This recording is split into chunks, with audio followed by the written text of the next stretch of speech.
Hello to all my friends and family, and welcome to Jim's 5 a.m. Club. And I'm back here on Wall 6. It's Friday. As you can see, it's a glorious summer's day. This morning when I kicked off my 5 a.m. clubs, it was overcast, it was dull, it was pretty dreary, but the dullness has burnt off and the sun is abounding everywhere, blue skies wherever you look, and a nice gentle easterly breeze just clearing the air and just keeping it nice and cool so that it is very pleasant indeed. Anyway, what I'd like to do today is go on a small stroll and chat, a walk and talk, and chat to you about a book summary. And today's book summary is an interesting book entitled Ikigai. And it's a book on how to live a particular lifestyle, a lifestyle that is celebrated within the Japanese culture. And the authors who bring us this wonderful book are Hector Garcia and Francesc Miralles. So let's go on a bit of a walk and talk and just a bit of a journey and see where it leads us, because it's important in our lives to compare and contrast and learn from other cultures, and to add where possible things that are empowering, which are beautiful, and to at least consider other aspects of other cultures that may enable us to understand our own cultures better, deeper, and with more appreciation. So Ikigai is a Japanese term which means to live a meaningful life. And it's a really powerful sort of concept, because in 2020, with COVID-19 and the isolation that many people, or the social isolation should I mean, that many people are experiencing, we're all getting an opportunity to sit back and reflect on our lives and to assess and ascertain whether or not there is anything we can learn to give us more meaning and more pleasure in the lives that we live. So Ikigai, a meaningful life, from the Japanese perspective, may I add.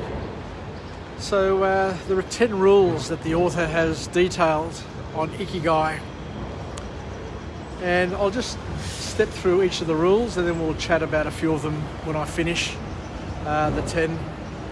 So I'll just go through the rules one by one. So the first rule is stay active and don't retire. I like that one. The second one is take it slow. The third one is surround yourself with good friends. Who wouldn't think that's a great idea? The next one is for all of us who are of the baby boom generation, and it's get in shape for your next birthday. The next one is to smile. Then we lead on to one which is called reconnect with nature, followed by give thanks, or live with gratitude. The second last one is live the moment, live the now. And the last one is to follow your Ikigai, or follow your calling or callings. So love them. All of those are things that I think we all can do more with in our lives. So let's just have a bit of a chat about a couple of them and just expand on them. So the author goes out and says quite boldly that stress leads to premature aging. And yeah, it makes sense. I don't think anybody will argue with that. We live in a very stressful world, leading very stressful lives. And I look at my children and grandchildren, you know, as young as 3 years of age and 1 year of age. You know, they are under constant stresses all the time. And I guess we need to define and to assess what stresses are good for you and what stresses are bad for you.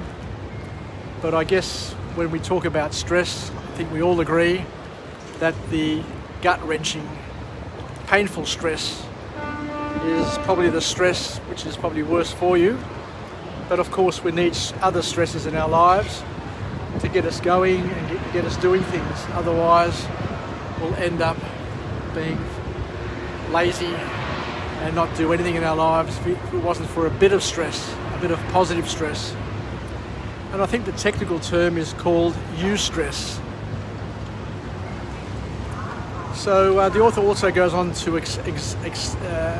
examine another aspect of all of our contemporary lives, in that we are all, without doubt, experiencing an existential crisis.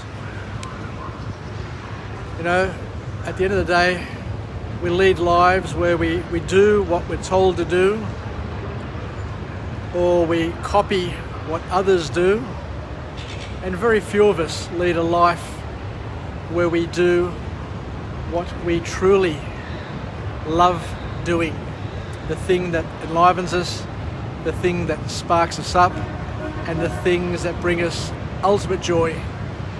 So it's a reflection on the lives that we're living, or we're forced to live or encouraged to live.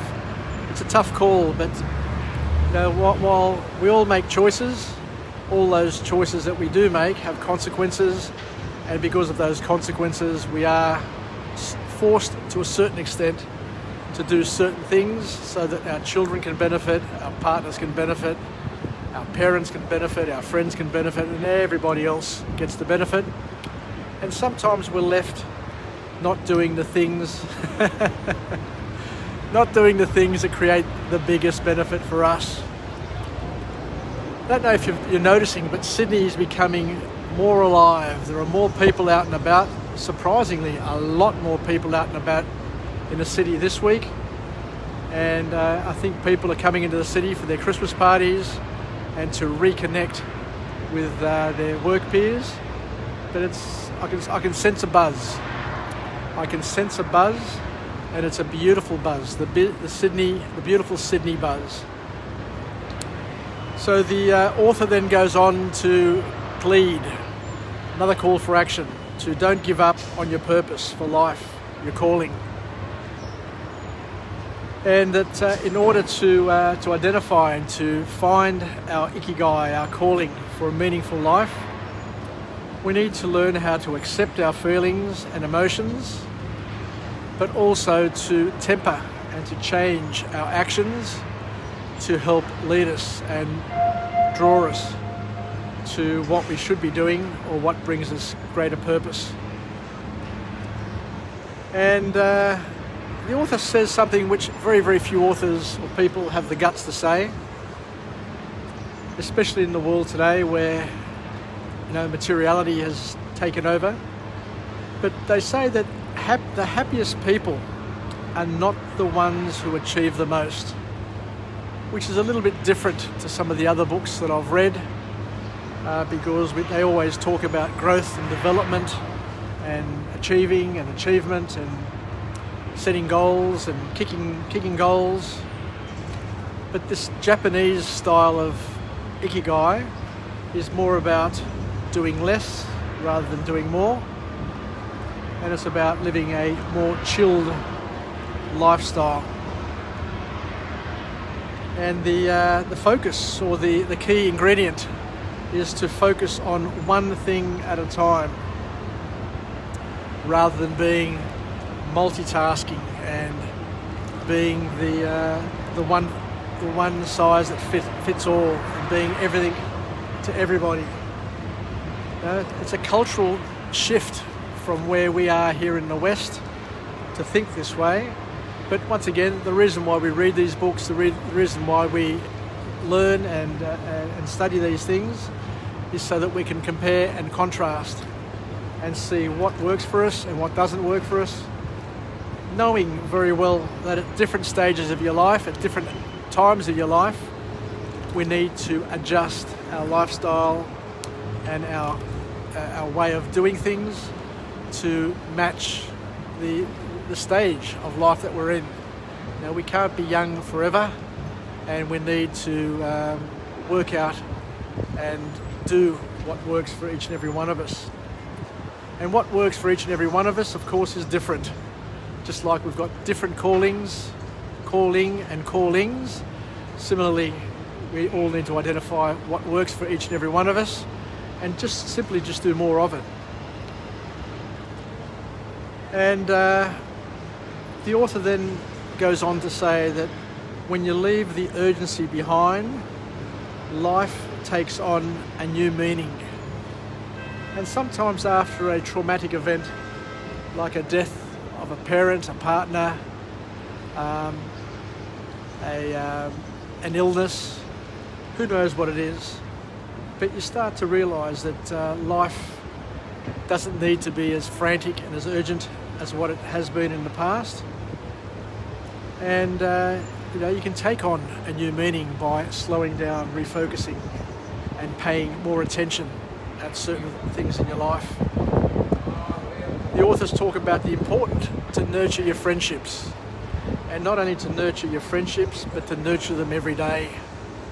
A phone call, a catch-up for a coffee, a chit-chat, a like or two from Facebook, or a post from Facebook, given that social media seems to be a little bit more of a tool that enables us to stay connected.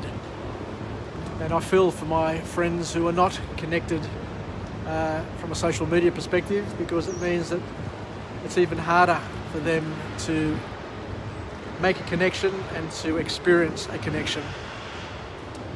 The last couple of points are on diet, where they talk about the importance of eating a variety of food, but most importantly, eating less of it. Not to be just stuffing our gobs with as much food as possible, but eating less, but of a greater variety, so that you get a time to taste the textures, enjoy the tastes, and to go on an adventure, a culinary adventure. And once again, to enjoy your food by eating slowly and enjoying each mouthful, each morsel, and not to be busy circling your plate with your fork, trying to stab the next piece of food to shove into your gob, but to enjoy what you got in your mouth at that particular time. And once you've completed and finished your mouthful, swallowed it and reflected on it, then to reach for your knife and fork and select your next experience. I guess that's it. A very, very powerful 5 a.m. club. Something which is different, but something which is going to hopefully give us something to think about and mull over. So I guess I'll finish up with a positive affirmation. I'm alive, I am well, and I feel absolutely great.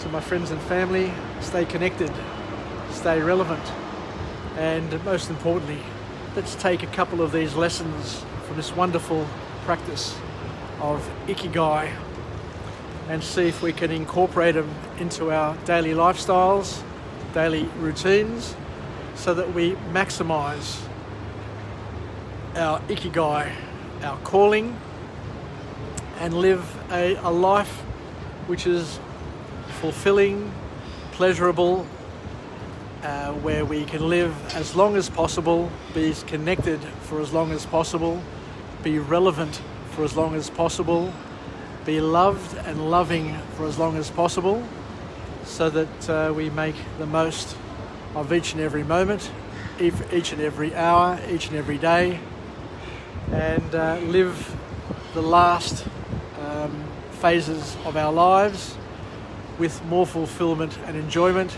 than any other time in our lives. Yasas, take care, and tomorrow I'll come to you again from another location with hopefully another observation, a book summary, a song, who knows. But I think tomorrow I'll be coming to you from a very, very special place, because I'm heading to Young with Paula, with the Mytilenean group on a bus journey. We're going to go cherry picking. I've never done cherry picking before. I've never even seen a cherry tree before. So I look forward to catching up with you from a different place, so that we can go on an adventure together and have a wonderful shared experience. Yasas, take care, and we'll chat again, God willing. Bye for now.